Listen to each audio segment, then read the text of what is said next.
All right, let's break it down. A horrible loss for the Philadelphia Eagles against the San Francisco 49ers. It was kind of billed as this rematch, this game of the year, and it kind of fell flat on its face. Mike Gill, believe in Eagles. Well, do you believe in the Eagles after seeing that game? Is the disparity such a great difference between these two teams right now that you can't see the Eagles getting off the mat in a game in January after a 42-19 win on the road by the 49ers? They had a 23-point win. It's the second largest road win in NFL history over a team with the best record in football. So you got to go back to 1961 where we saw something this dominant happen. You know, in the first quarter of this game, it looked like Philadelphia had all the answers to the test. They gave up -6 total yards of offense in the first quarter. And then the 49ers said, we'll take your 6 and flip it. They scored a touchdown on 6 consecutive drives. The first time they have done that since 1992. We're talking about the Montana years. We're talking about the Bill Walsh years. So Jalen Hurts got pressured. It seemed like every single time. It was 25 times, but 48 pass attempts. He got pressured on more than half of them. The loss for Hurts, it's the first time he's lost against a team with a winning record in 14 straight games. That's the longest streak since the 50s. So you look at this number one seed, the race for the number one seed. Oh, business is about to heat up over these last 5 weeks of the season. With the win for San Francisco, they now have a 41% chance to be the number one seed. Philadelphia still has the edge, 48%. But what does it all mean? What do we watch in the game? I want to see what you guys think about this. And you can message here on Believed. Hit us in the comments section below. Like, rate, review, subscribe to this podcast and get it out there for more people to kind of interject. Because I want to see, have people lost confidence in this Eagles team now? It's one loss. It doesn't define anything, but you certainly take every single week and put it in a little, compartment and say, all right, what do I take from this game, big picture? What about this game, big picture, worries me? And I think some of the things that worry you was the secondary. It's kind of worried people all season long, and you kept thinking about it and thinking about it. The Eagles' tackling was a problem. Now, I asked this question. Zach Cunningham didn't play. How important is he? I really don't know that we know the answer to that question.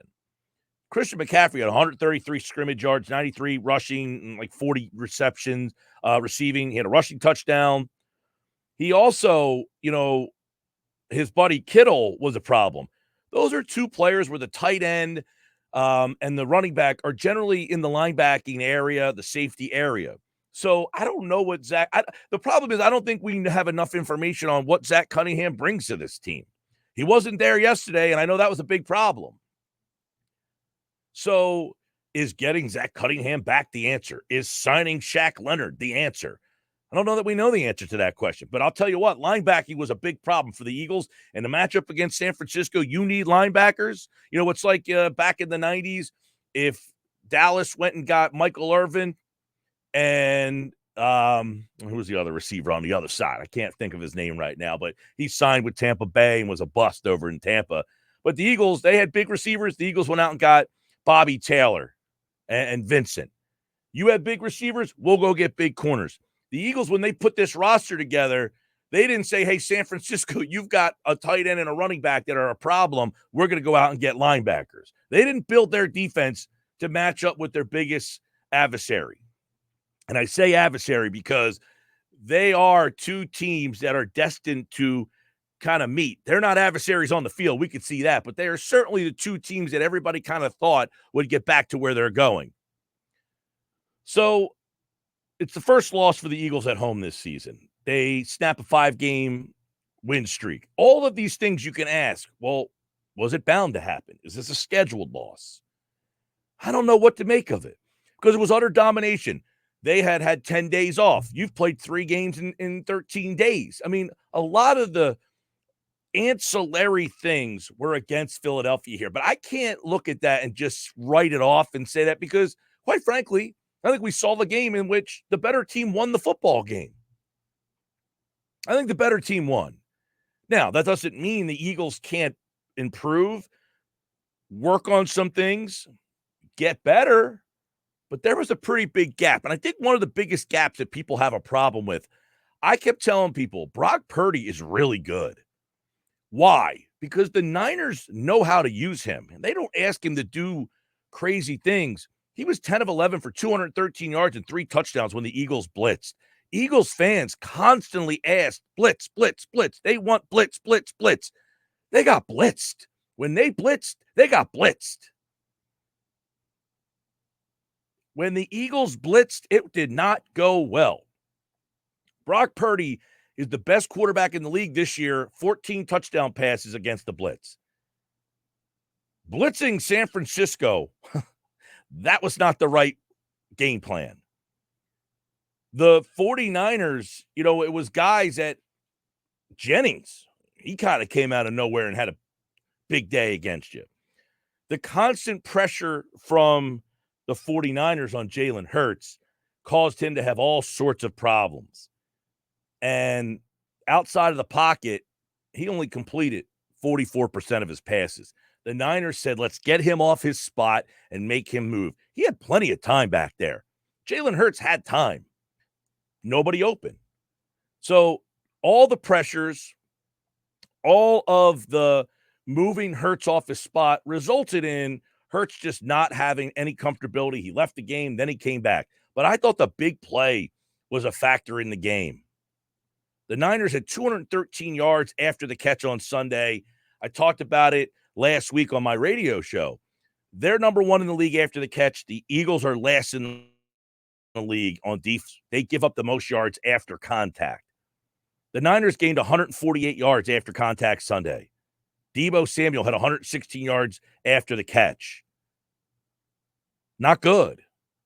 When Deebo Samuel is the third guy you have to worry about because McCaffrey and Kittle are matchup problems for you, and then Deebo Samuel, and then Ayuk and Jennings, who had a big game for you as well. It's a tough matchup.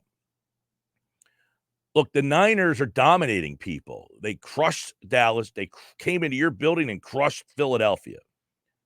So is this just one of those things where they're just flat out the better team? I can't sit here and say right now that Philadelphia is better than San. I thought coming into the game that San Francisco was probably the better team. But I did think that Philadelphia would have had this game scheduled with all the talk, all the nonsense, everything leading up to this game. And Philly came out and played well defensively and went down the field. And here was the problem. They went right down the field twice and only had 6 points. And then San Francisco scored. And the next thing you know, they had the lead. And then they scored again. And then Philadelphia just could not get off the mat. It was almost like, and this is where, hey, all these games that all caught up to us, and San Francisco just had another. I don't know if that's the case. I don't know that we'll have the answer to that until they possibly meet again. If they meet again, we'll find out how much the rest and all of that, the linebackers, Brock Purdy, he showed he belonged. A lot of people questioned in the NFC Championship game. Well, they would have beat him. Beat the Niners, and I'm one of them. I think the Eagles would have won that game with Brock Purdy or not, whether he was hurt or not. And one of my reasons was, listen, he had not had enough games under his belt to go on the road in the NFC Championship game and win a playoff game of that magnitude. Now, he does have enough games under his belt. He has played over a full season worth of games, and guess what? He's good. The Eagles entered as an overwhelming favorite to earn the number 1 seed with the win. They lost that game. They are still favored, but those odds have shrunk, and I think so too has our thought about this team. It was one of those games that I think makes you reformulate your opinion on who the Eagles are. Are the Eagles a team that's definitive number 1 seed? They got to play Dallas now on the road. And I said before the game, I thought the Eagles would win this game at home against the Niners. All the talk, they'd get this, find a way to win this game. And then you kind of can let your guard down a little bit against Dallas and then Seattle, and then you really have the cruise control against the Giants and the Cardinals. Although the Cardinals, I don't think is as much of a layup as people think. They played pretty well yesterday against Pittsburgh. I watched a lot of that game. It was here in the local market. Not that Pittsburgh's offense is anything great, but Kyler Murray, he's running around, but that's down the road. We'll talk more about that here on Believe in Eagles when it gets here. But the Niners showed that they were the better team. And I don't think there's any way to argue around it. If you're a logical and a an Eagles fan that speaks the truth and not like just, if you're objective, San Francisco is a deeper, better team than Philadelphia. And I think one of the big differences was that they targeted an area where the Eagles did not look to improve. They had 3 linebackers in the game that were all not here. Nick Morrow, Christian Ellis, Zach Cunningham not here. I mean, he didn't play, but these are guys that you basically signed off the street and asked them to start in a game against Christian McCaffrey and George Kittle. They got to figure that out. I don't know that Shaq Leonard comes in here and then all of a sudden that gets fixed. And who knows if Shaq Leonard watched that game and said, the disparity between Philly and San Francisco is pretty big. Now, he might watch that and say, I could help. I mean, the Niners, they looked at 41 Nick Morrow and said, let's go after that guy. Morrow, they targeted him 7 times. They completed 5 passes for 129 yards and a touchdown. Christian Ellis, not as much. He allowed 2 of 3 completions for 33 yards. But they went after the linebackers. They went after the Eagles linebackers. And the Eagles corners and safeties, they did not play well. They did not tackle. They didn't seem to have a lot of interest in tackling. Big play in the game, 4th down and 2. You're down 28-13. Eagles punt there. Big part of the game. 28-13. You're trying to get back in that game. You went for 2. You didn't get it on the previous score. Do you go for it there? That one can be talked about. I didn't love the onside kick. You have 3 timeouts and the 2-minute warning. You go for the onside kick. You give them the ball back at midfield. I didn't love that one either. And then that was something that, I'm kind of like, you're kind of showing you're desperate here. And at some point of that game, I think when Jalen Hurts left the game, there was no need to bring him back in the game. Mariota's completing some passes. Just, you know what? I don't want to say you wave the right flag, but you say, you know what? Let's not show San Francisco anything else. At this point, you got us. You were the better player. You were the better team today. But we're not. We're going to live to fight another day. So I didn't like the way that game was managed. I didn't like the way that game was coached. There's a lot to improve on. There's a lot. The gap is I don't want to say huge, but the gap is pretty significant right now.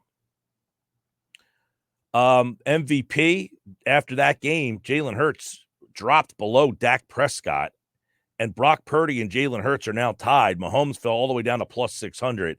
Does anybody watch that game yesterday and thought Jalen Hurts was the MVP of the league? Tough to make an argument. I've been saying all year, I don't see Hurts as the MVP of the league. And this isn't me saying I think Hurts is a problem or stinks or anything like that. I just don't think that Jalen Hurts has been – I think he's been great. I don't think he's been the MVP. This is a very good team, Philadelphia. But they got some holes on the defensive side of the ball that they got to figure out. I think Sean Desai has done a pretty good job of trying to hide the deficiencies they have. But you lose T.J. Edwards, you lose Kaiser White, you lost Chauncey Gardner-Johnson, you lost Marcus Epps, you've lost Avonte Maddox. It's a lot of change in the middle of that field that you've got to overcome. And right now, they're not overcoming it very well. So when they meet again, if they meet again, you're going to have a team in San Francisco that's going to say, look, this is what we did last time. You've got to show us that you're improved there. And I don't know that the Eagles have the in-house answers to that question on this quiz. Kind of a deflating day, but I will say I'm watching the game, and as much as I said, hey, San Francisco is just flat out the better team today, in the back pocket that, hey, we're still in play for the number 1 seed. This doesn't really change things, but they got to get off the mat and play Dallas now. They lose to Dallas, I guarantee you, believe in Eagles is going to be a little different, right? People's belief in the Eagles is probably going to change. I'm Mike Gill. This is Believe in Eagles, the reaction to the loss to the 49ers. We'll have more on Wednesday. We'll get ready for the Dallas game. Make sure you like, rate, review, subscribe, share it with some friends. Tell some friends, say, hey, let's be a part of this Believe in Eagles community. And hopefully it takes us on a wild ride to Las Vegas. We'll be back with more Believe in Eagles. Thanks for watching. I'm Mike Gill.